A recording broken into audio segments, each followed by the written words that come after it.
Ngiyabuza-ke la ukuthi nina njengey'ntombi zasemathendeni ingoma niqale nini? Ingoma vele into ekhona yale ndaweni emathendeni. Kuyikona ukuthi kuyodlalela amajaji siqale ngonyaka odlule. Bekunjani? Njengoba kade kumele nakhe isipani enizohamba nodlalela amajaji. Ezinye iy'ngane ziyaphuza ukubamba isipani bese lesincenga kancane kancane.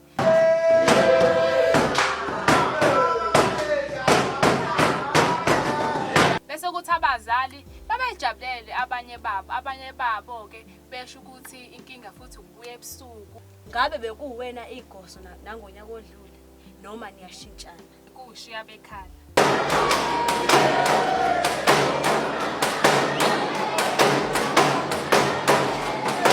Manje-ke kulonyaka sekuyimini.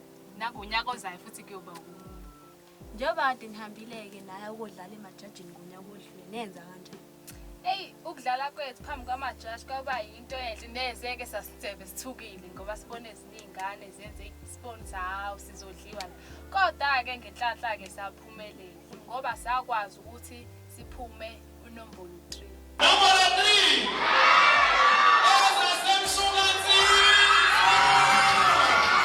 Esikhathini esiningi ngaphambi kokuba amajaji akhiphe imiphumela kunezinto azibhekayo kunika isikhathi nenza umdlalo wenu. Cela ukubuza ukuthi-ke kunina yini eyanenza ukube niphume unombolo 3? Into eyashaya laphaya emajajini, into yokuqala ukuthi sasibancane. Inani ekumele liqale kulona labantu kumele liqale ku-15 kuya phezulu. Enye into futhi isikhathi sokuthi sizilungiselele asisitholanga kahle hle.